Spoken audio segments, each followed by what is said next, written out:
Un saludo a ti, oyente que nos acompañas en este programa de Unión Radio Cultural, Una Cana al Aire.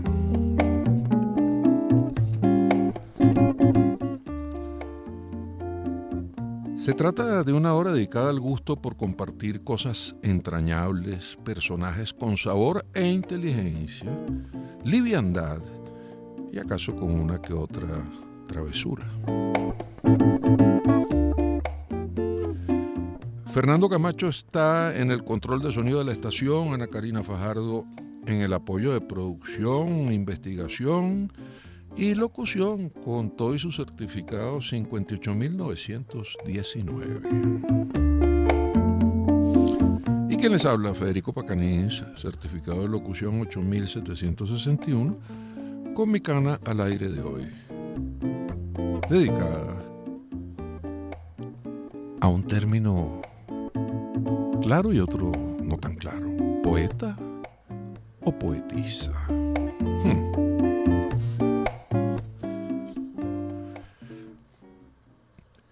Qué cosa curiosa.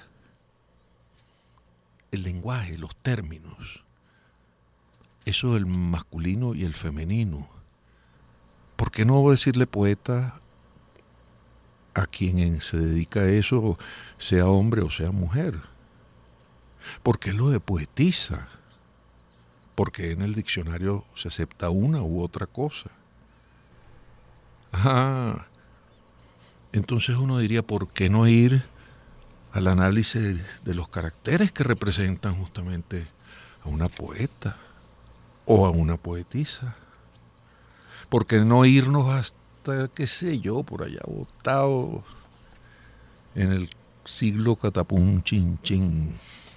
Buscar en Aristóteles, en Teotastro, los caracteres, las fases morales de los individuos, los defectos, la instrucción de costumbre. Hay quien dice que ese es uno de los primeros textos que se mete con psicología de personajes. ¿Por qué no mejor desentrañar la cuestión de la poesía como un arte de iluminar, que no tanto de rimar? Poesía, psicología, psiquiatría, iluminación poética. Hoy nos acompaña alguien que sabe mucho de eso, de caracteres, de individuos, de lo que puede ser la mente, de lo que puede ser la iluminación, porque es médico psiquiatra, pero también sabe de poesía porque es poeta por derecho propio, o tal vez poetisa. Está con nosotros Ana María Hurtado. Hola Federico, qué alegría estar contigo aquí, bueno, agradeciendo esta invitación, ¿no? Es tan agradable siempre conversar contigo. No, y el mismo piropo te lo hago multiplicado por 10. El agrado es nuestro. Fíjate que es curioso porque hace años en Jazz 95.5 FM, donde teníamos un programa dedicado también a la cultura urbana, tuvimos el placer de entrevistar a una poeta por derecho propio que hoy tiene, por cierto, bastante resonancia en cuanto a su arte, Piedad Bonet, claro, colombiana. La gran poeta. Y entonces se nos ocurrió decirle lo siguiente: ¿cómo prefieres que te llamen o que te titulen poeta o poetisa? Y ella se rió y dio una contestación que mejor no la comento. Pero, ¿por qué eso de poeta y poetisa? ¿Qué prefieres tú? Definitivamente prefiero poeta. Me parece que poetisa es una palabra que no representa la realidad de la poeta. Es como que alaran la palabra, la estiraran para que cubriera a la fémina que hace poesía. Entonces, bueno, creo que en español la palabra poeta, afortunadamente, por la terminación, es tan pródiga que puede ser el poeta o la poeta. Es una buena explicación. Tal vez las palabras también caen en desuso, ¿no? Sí, y debe tenerme, ahorita que me pones a pensar, debe tener algo que ver incluso con otros idiomas, ¿no? O sea, el hecho de esa diferenciación del agregarle isa a la poeta. Fíjate que otro tanto pasa con estos términos, a ver qué te viene. Cuando a un poeta le piden que diga su poema, entonces a veces prefiere evitar la palabra declamar o recitar. Sí. ¿Qué te parece? Bueno, es como si uno viajara en el tiempo, ¿verdad? Suena como a siglo XIX o antes, ¿no? Eso de recitar o declamar, ¿no? Creo que de acuerdo con la evolución del género, tal vez el hecho de dejar la rima, de llevar al verso libre, de darle esa libertad, entonces genera que ya no se recite o no se declame, o sea, que esto representa algo así como una impostura, ¿no? En nuestro tiempo, ¿no? Es como que te tienes que impostar, ¿no? Y quizá eso es lo que uno esquiva, uno no quiere. Qué bonito dices esquiva. Ahí está puesto en su punto, déjame decirte. ¿Libro de poemas o poemario? Me gusta poemario. Porque hay un ahorro en la palabra, una economía, ¿no? O sea, el libro de poemas, otra vez el estirar, ¿no? En cambio la poesía creo que tiende a recoger, a sintetizar, a resumir. Entonces un poemario. ¿Te gusta la gente que anda pendiente de lo cursi? Que si me gusta la gente o me gusta lo cursi. Ambas cosas. No me gusta lo cursi y bueno, no sé, depende cómo la gente le preocupe lo cursi, ¿no? Si es para evitarlo o para caer en ello. La poetisa escribió un libro de poemas que nos obsequia. Ajá. Es un poquito... cursi. Tiene algo que ver con eso que tú dices, con el estiramiento, con el recargo, ¿verdad? Sí. Por ahí va la cosa. El alma femenina. ¿Será que siente distinto? Sí, creo que siente distinto. Hay cosas que nos unen como humanos a los hombres y las mujeres, ¿no? Que son cosas en común. Pero hay cosas que nos diferencian y definitivamente lo femenino tiene determinadas características que lo diferencian de lo masculino. Y es curioso porque el alma, aunque el artículo es masculino, tiende uno a imaginarla como fémina, también como una mujer. La musa. La musa, exactamente. Fíjate, también llega por ahí, ¿no? Por un lado femenino. Safo. Bueno, la gran poeta, creo que es la inspiradora de todas las mujeres que nos dedicamos al arte. La palabra erótico. Una de las que más me gusta porque es una derivación del eros. ¿Erótico o erótica? Depende.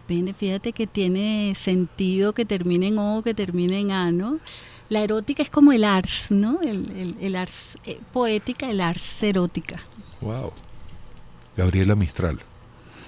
Bueno, después que yo escuché a Borges, escuché o lo leí, o sea, ya uno no sabe si lo lee o lo escucha.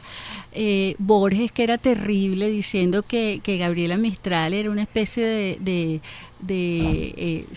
especialista en lo sentimental, en lo latinoamericano, que estaba especializada en lo latinoamericano y que por eso se había ganado el Nobel. Bueno, me cuesta un poco quitarme la ironía de Borges y regresar a mis libros de primaria donde habían poemas de Gabriela Mistral. Y entonces, ya cuando regreso a mi primaria, a mis primeros libros, me enternece Gabriela. Tú sabes que, buscándole alguna contra a Borges, Pablo Neruda, en alguna oportunidad dijo que los seres latinoamericanos, cuando evitábamos nuestro propio mal gusto, caíamos en el hielo. Está muy bien. Bueno, Neruda también se llevó lo suyo con Borges. Borges no perdonaba. No. Y a lo mejor y viceversa, tú sabes. Porque sí, claro. Ping-pong que va y viene. Así ¿no? es. Que sí. Una diversión. divertimento. Millo Estrini. Oye, una gran poeta, ¿no? Creo que es una de nuestras grandes poetas y bueno, lamentablemente atravesada por el dolor y el sufrimiento, ¿no? Pero una de las grandes voces. Sí. Fíjate que no se lee tanto y no se pone tan en tapete, se le trata de buscar más su lado como periodista cultural y eso. Así es. Pasa mucho, tiende a pasar mucho con grandes poetas y bueno, Ida Granco también, ¿no? O sea, otra de las grandes también periodistas y a la vez poeta también tienden a olvidarse el aspecto poético. Fíjate que aquí en el cuadernito venía Ida Granco, pero ahora voy a decir Elizabeth Shawn. Oye, es que bueno, tenemos ahí un ramillete de grandes voces, ¿no? Una poeta inmensa, mística, de esas poetas que trascienden el alma colectiva venezolana. Aquí tenemos Yolanda Pantin también. Oye, Yolanda, primero que me parece un ser humano estupendo, Yolanda, ¿no? Porque claro, te digo porque no tuve la suerte ni de conocer a Millón, ni a Ida Granco, ni a Elizabeth Shen. Sin embargo, sí conozco en persona a Yolanda, parece una mujer de un alma exquisita y bueno, su poesía da cuenta de esa alma femenina de Yolanda. María Antonieta Flores. Una mujer profunda. El impacto de su personalidad creo que le llega a uno a distancia, ¿no? Una mujer de una enorme profundidad igual en su poesía. ¿Será que vale la pena distinguir lo femenino de lo masculino en la vida o en la poesía? En algunas cosas vale la pena, pero yo no soy amiga de plantearme que hay una poesía femenina, fíjate tú, no creo que la poesía en general se escribe desde lo femenino, que no tiene que ver con mujeres o hombres, ¿no? Entonces creo que así como uno no puede decir hay una poesía masculina, ¿no? Tampoco uno puede decir que hay una poesía femenina. Sin embargo, repito, lo femenino del ser humano, a mi modo de ver, es lo que hace posible el acontecimiento poético, esa especie de concavidad de los seres humanos. Qué cosa, ¿no? Concavidad de los seres humanos. William Carlos Williams hablaba del poder de revelación del poeta como lo central en la poesía. Me encanta además que nombres a William Carlos Williams. Por supuesto, la poesía es iluminación, ¿no? Porque da luz, pero, fíjate eso, a ti que te gustan las palabras, da luz y da a luz, es decir, de alguna manera concibe a través de la mirada y de la percepción, de los sentidos, concibe algo y lo da a luz en el sentido de que algo no se ve y la poesía lo hace visible. Da a luz. La poesía amorosa. La poesía amorosa también hay que tener cuidado, ¿no? Porque puede ser un peligro. Hay ciertos terrenos que son fangosos, ¿no? Entonces la poesía amorosa puede estar atravesada por el riesgo de lo cursi, ¿no? Eso que hablabas al comienzo. Pero bueno, creo que toda poesía, buena poesía, de alguna manera está atravesada por el amor, pero el amor tiene tantos registros, Federico. Claro. Eso pienso yo. También. ¿Los boleros tienen poesía? Claro, por supuesto. La poesía incluso puede estar en otras artes, ¿no? O sea, que no necesariamente lo escrito, ¿no? En la canción hay mucha poesía y letras, ¿no? Una rosa pintada de azul es un motivo. Es un motivo. Sí. ¿Sabes que le decían cursi a eso? También, sí. Oye, pero tú, ¿sabes por qué? Pues también a veces los venezolanos somos malucos. Porque eso se convirtió en su momento en un bolero importantísimo en Venezuela, porque Luis Miguel lo grabó, así que el mundo lo cantara. Entonces, a veces el reconcomio. Hay quien dice que lo heredamos por ahí, tú sabes, la envidia, en fin. Pero igual lo cursi a veces tiene su espacio, ¿verdad? Claro. Tampoco hay que invitarlo de vez en cuando. Sí. La poesía amorosa. El secreto de la maestría y destreza estriba en la autenticidad y sinceridad existencial que las dicta. Me suena eso. Armando Rojas Guardia. Sí. ¿Y por qué lo escribió? Lo escribió refiriéndose a un poemario muy especial que se llama El beso del arcángel, que yo hice en coautoría con un poeta colombiano, Leonardo Torres, ¿no? Entonces ese es el pórtico del poemario, es parte de... Hablando de poesía amorosa, ¿no? Y llegamos a Ana María Hurtado sin darnos cuenta, fíjate, de Safo hasta acá. ¡Pam! Hasta aquí.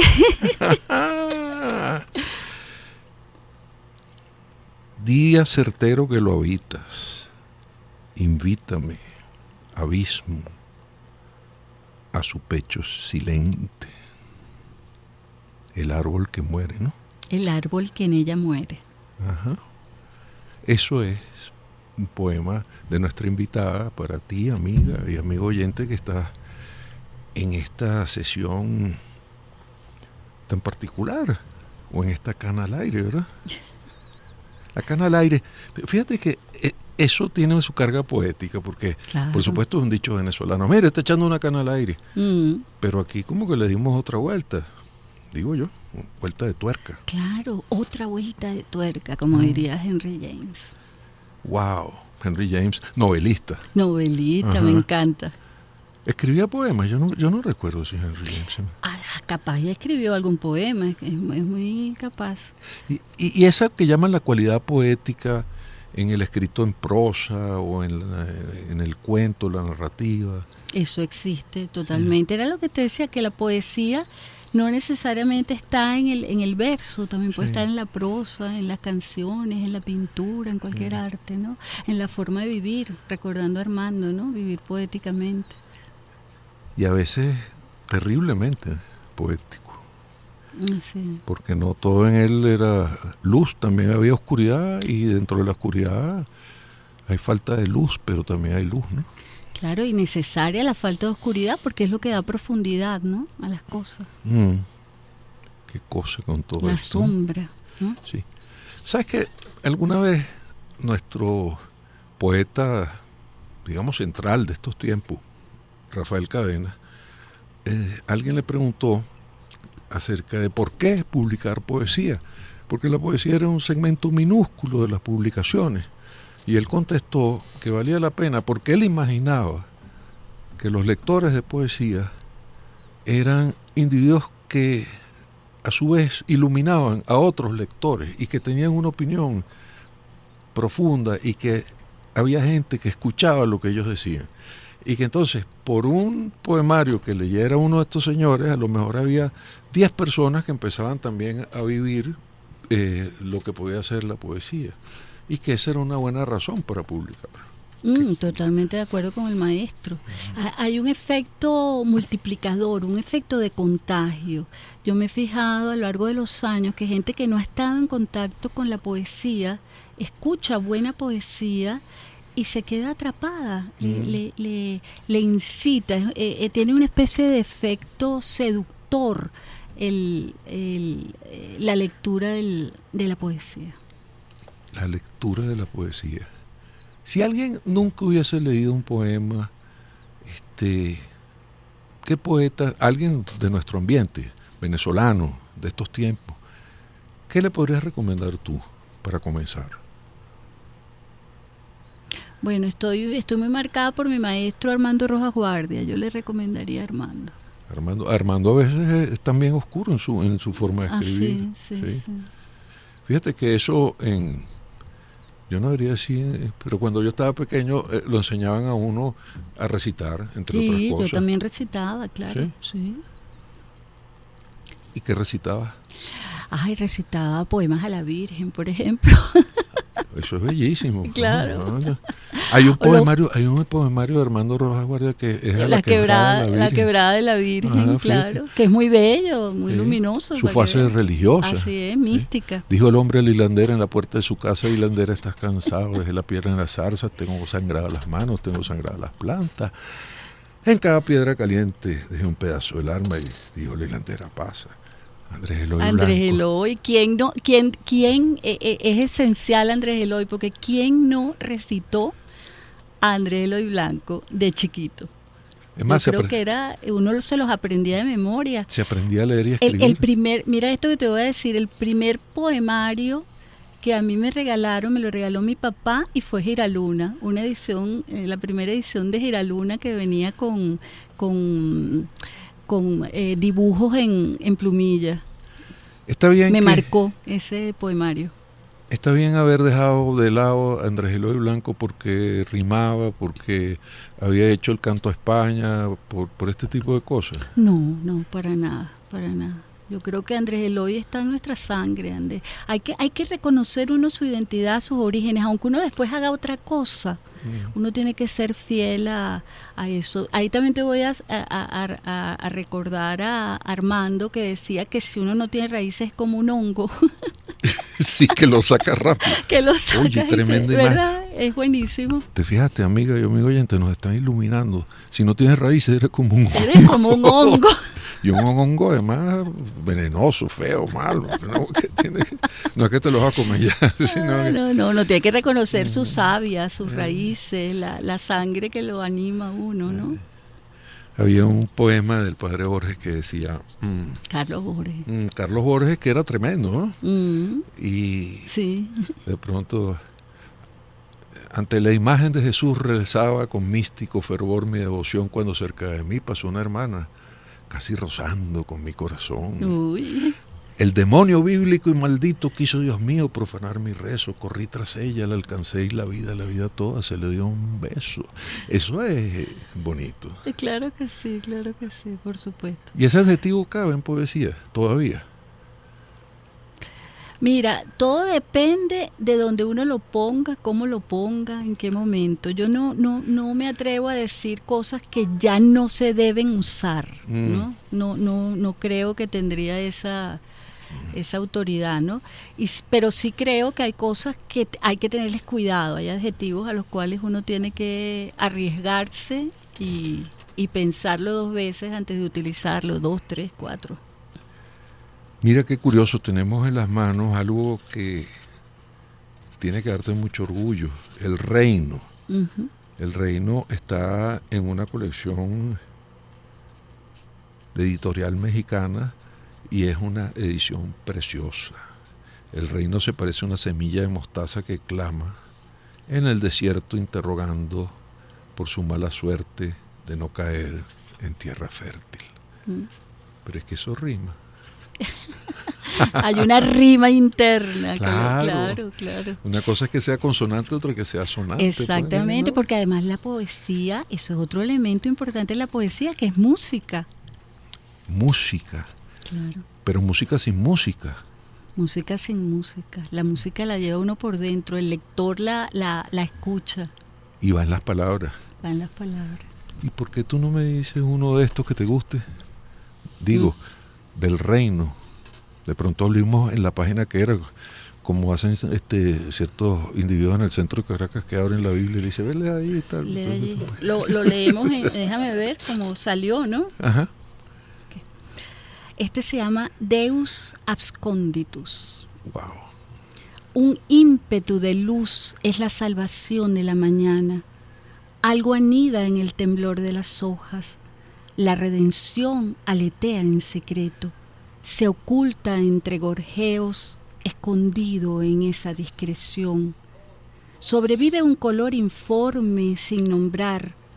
Todavía hay cosas por crear, aunque hoy sea el día de descanso del Señor. Si no es sábado, es domingo.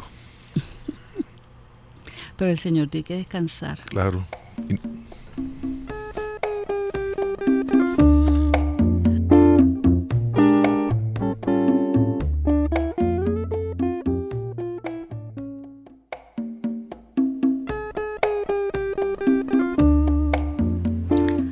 Ahora que soy la interpelada, podría suceder que el Espíritu viniese a mí en forma alada para anunciarme la infinitud del verbo, a declararme el terror en las entrañas, la pesadez del universo. Necesitada estoy de esquinas y elementos mientras me inclino ante el Señor su esclava, del parto del dolor, a la boca muda de la soledad, al signo urdido en la calle de atrás del corazón. Anunciación, perteneciente al poemario El Reino, en voz de su autora. ¿De su poeta o de su poetisa? No, de su poeta, Ana María Hurtado. Anunciación de que la poetisa tomó el micrófono hace segundos. Y anunciación, estimado oyente, de que ahora te saluda Ana Karina Fajardo para continuar con la edición de hoy de Una Cana al Aire. Podría suceder que el espíritu viniese a mí, en forma alada, para anunciarme la infinitud del verbo. Pero mientras tanto, lo que sucederá, querida Ana María, será que ahora yo te daré la bienvenida al programa, así que muchas gracias de nuevo por acompañarnos. Gracias a ti, Ana Karina, qué maravilla estar contigo. Es todo un gusto que estés aquí. Ana María, eres poeta, escritora, ensayista, médico psiquiatra y psicoterapeuta, egresada de la Universidad Central de Venezuela. Has sido docente del posgrado de psiquiatría en tu alma mater, conferencista en el Centro de Estudios Junguianos de Caracas, en el proyecto Pasión País y su Escuela de Ideas, en el espacio Ana Frank, en Cultura Mundis, y bueno, por solo mencionar algunos, en ti se unen el rol artístico de la poeta y el rol médico de la psiquiatra, siendo dos figuras que tratan con la sensibilidad humana y la sanación cada una a su forma. Sin embargo, creo que solemos pensar que arte y ciencia son dos conceptos que naturalmente se repelen entre sí. Quizás porque pensamos, no sé, que uno es más subjetivo que el otro, puede ser, hasta que conocemos a personajes como tú que nos demuestran lo contrario. En tu opinión y en tu experiencia, ¿cómo pueden confluir o cómo confluyen la poesía y la psiquiatría? Oye, confluyen en mucho, en relación conmigo, en mí, hablo por mí, ¿no?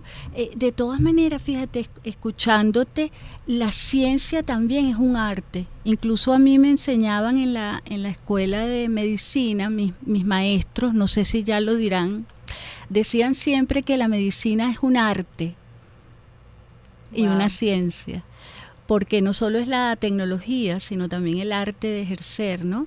Y las primeras, de alguna manera, los primeros descubrimientos científicos, estoy hablando de la antigüedad, eran transmitidos en forma de poemas. Fíjate qué interesante, ¿no? O sea, que desde allí ya poesía y ciencia van juntos. En relación a la psiquiatría, como tú bien dijiste, la sensibilidad, el uso de la palabra, el sufrimiento humano, la profundidad del alma, conectan la poesía con la psiquiatría de manera definitiva. No me imagino que un psiquiatra pueda estar por fuera de un acontecimiento poético cada vez que ve un paciente. No importa que no escriba poesía, la puede hacer en su relación médico-paciente. Esa idea, ese comentario de que hasta en la ciencia hay arte, me hace recordar una pieza de teatro que hace poco hicimos que se titula Ión, el Ión de Platón, que básicamente lo que dice es eso, que toda persona se dedique a las letras, se dedique a la técnica, se dedique a cualquier oficio, necesariamente tiene que tener, o no, dependiendo de cómo lo vea la audiencia, una inspiración mayor, una inspiración que venga de los dioses. Así que no todo es técnica. Uh-huh. Entonces se ve esa relación tan bonita que hay entre el arte y la ciencia allí. Y bueno, al final ninguna cosa es mutuamente excluyente de la otra. Así ¿no? es. Te contamos, estimado oyente, que nuestra invitada de hoy, Ana María Hurtado, ganadora del Premio de Narrativa Julio Garmendia en 1984, ha complementado su formación poética asistiendo a talleres de poesía surrealista con Adriano González León, de poesía cubista con Federica Palomero y Susana Benco, y también, como comentamos en la primera parte del programa, inspirándose del trabajo de figuras como Armando Rojas Guardia.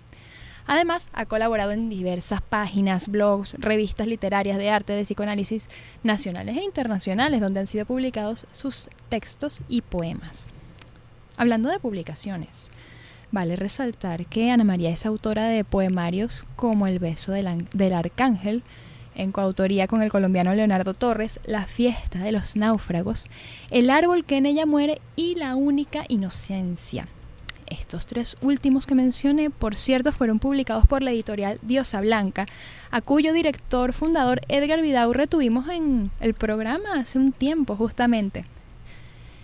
Y si ya de por sí, en una cana al aire, comunicamos y celebramos lo positivo de nuestra movida cultural, y si nos dijeron por ahí que los náufragos también festejan de vez en cuando, era evidente que la fiesta de los náufragos iba a llegar hoy a la radio, con sus orillas y también con sus turbulencias. Orillas.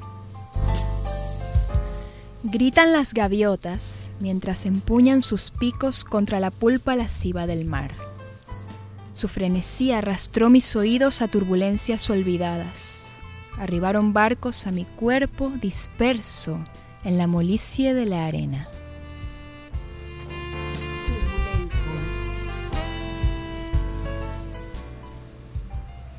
Turbulencias. He desandado el territorio submarino, donde los corales se extienden su lujuria entre las sombras. Mis pies conocen el resplandor rojizo del poniente. Caen las nubes, se hunden como barcos heridos. Navego hasta la última frontera de la espuma. No sé leer cartas marinas. He perdido el horizonte.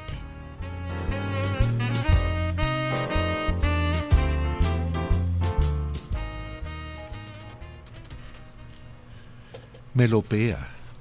Melopea es lo que están haciendo aquí Ana Karina y nuestra invitada, Ana María Hurtado. Tal cual, gracias Ana María. Sí. Ay, qué maravilla estar con ustedes, de verdad que un disfrute. Qué lujo tener en el programa a una poeta y que la autora, ella misma, nos pueda recitar, no declamar, nos pueda decir, nos pueda compartir sus creaciones, que no todo el tiempo se tiene esa fortuna. Pero fíjate que estás diciendo recitar, declamar, tal. Y para ver cuál pegamos. Y yo, no sé, hay gente que siente que hay palabras malsonantes o biensonantes, porque lo de melopea, como cayó en desuso, la gente le parecía cómica esa palabra. Ay, porque melopea. Entonces, es una gran palabra. Es una gran palabra, sí. Señor. Vamos a decir que es, porque a lo mejor alguno que nos escucha no sabe, ¿no? Sí.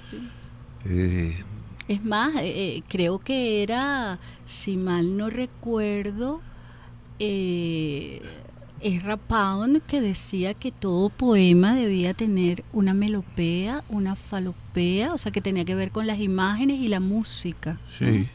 Falopea también puede ser malsonante. También, yo creo que por eso caen en desuso, porque la gente las confunde. Bueno, mire, melo de melodía, entonces tiene...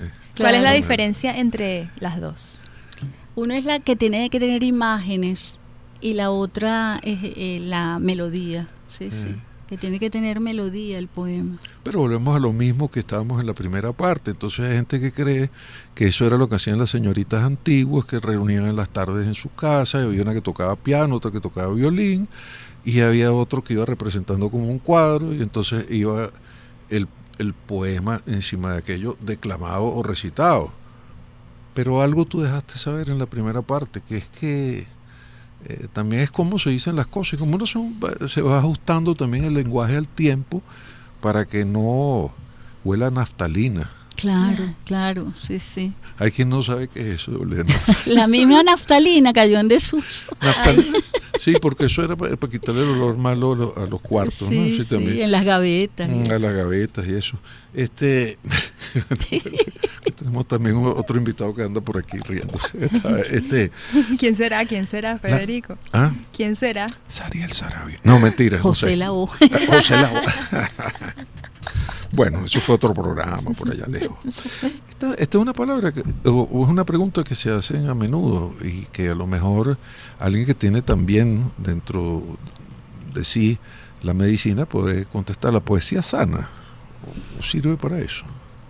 Mira, en la poesía como finalidad no es para sanar, Ahora sí puede sanar porque la facultad de poder decir, empezando por allí, de poder poner en palabras las cosas que pasan en nuestro interior, ya eso es sanador. La posibilidad de integrar emociones, la posibilidad de integrar el afuera y el adentro, de comunicarse, o sea, todas esas cosas no son fines en sí mismos, ¿no? Yo me atrevería a decir que ni siquiera la poesía tiene un fin en sí mismo, pero son efectos colaterales. Efectos colaterales. A lo mejor también puede inducir a la desesperación, ¿no? Hay que tener cuidado, creo yo. Pudiera, pero fíjate que depende mucho del ojo del que la ves, también como la pintura, ¿no? Hay cuadros que pueden inducir, hay pinturas me refiero, ¿no? Que pueden inducir a angustias, ¿no? Y sin embargo son grandes cuadros, ¿no? Ahora depende del lector, ¿no? Depende del lector.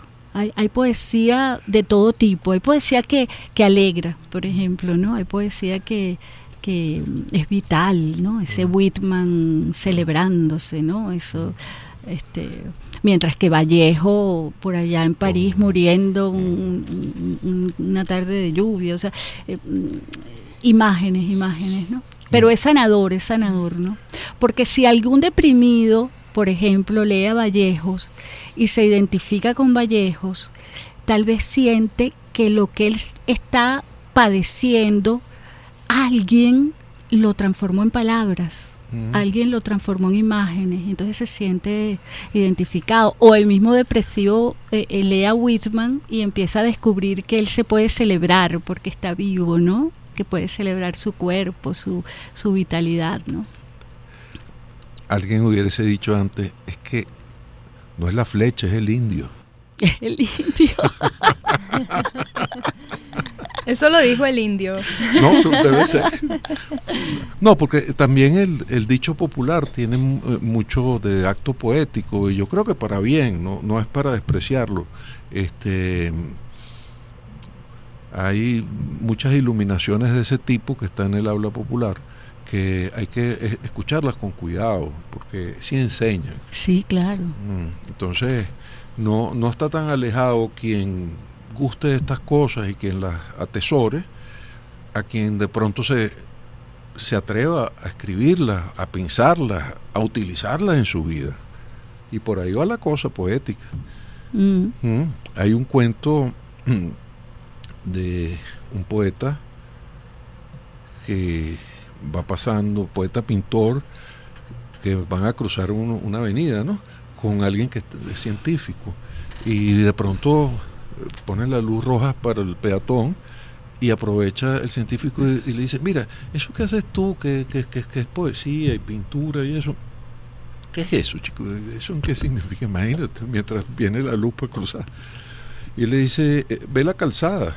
Y en la calzada, ¿qué ves? Dice, bueno, yo veo agua ahí emposada con un aceite y eso. Y entonces, ¿qué más ves? Vuelve a ver. Veo que una como que no se lleva con la otra y se va conjugando y van haciendo líneas. ¿Qué más ves? Las líneas se van poniendo tornasoladas y ahora aparecen colores como un arco iris. En eso cambia la luz y le dice, bueno, por ahí va la cosa.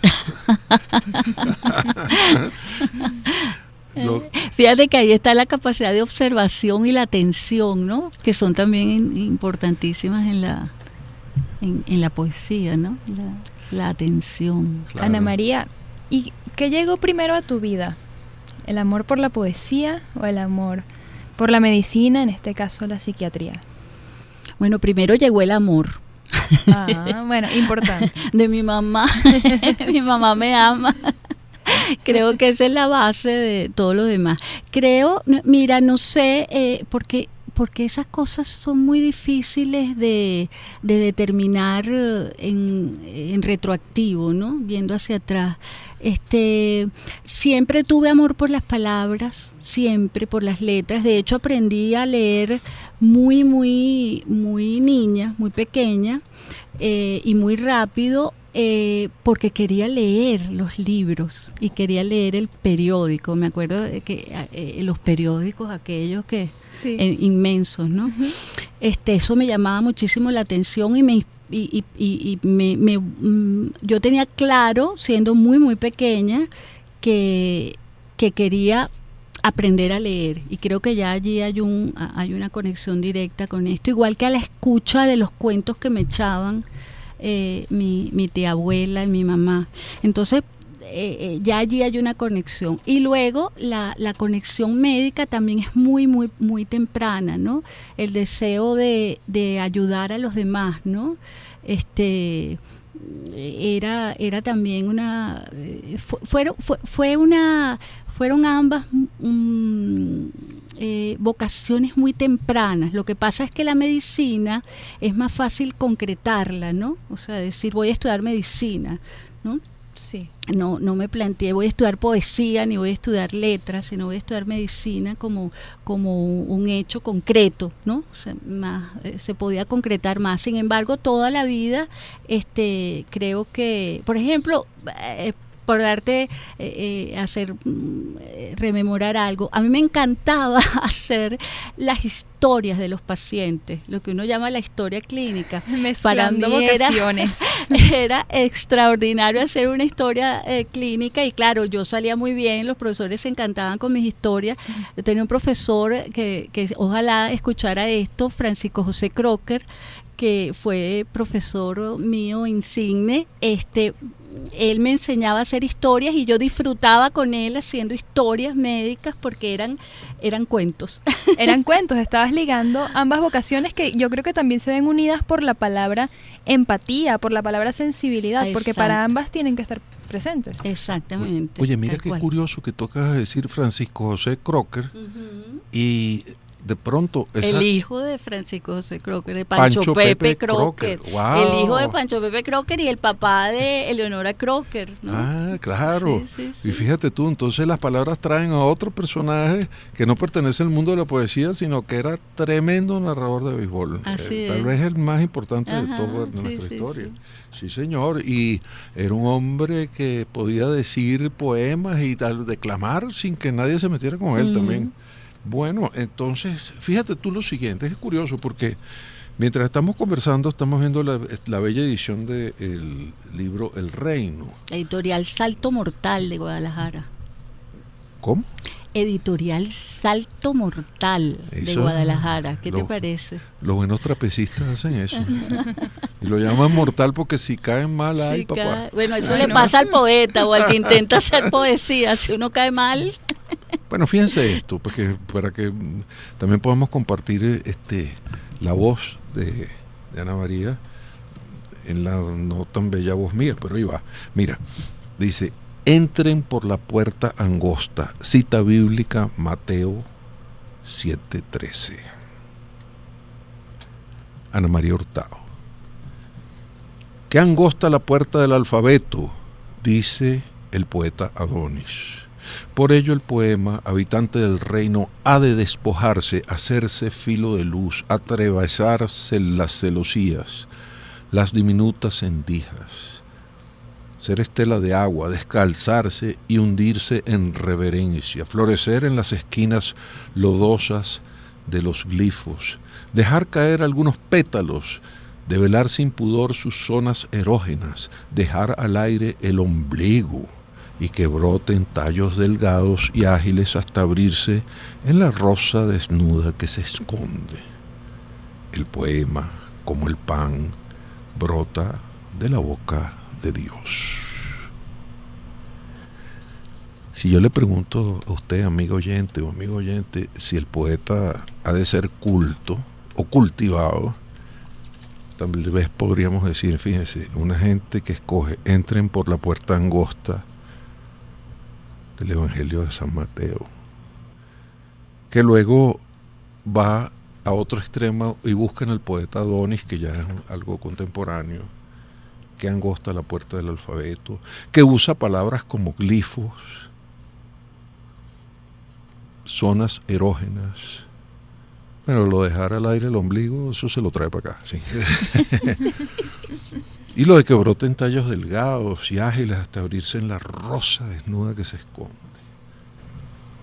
Y que remata el poema como el pan brota de la boca de Dios.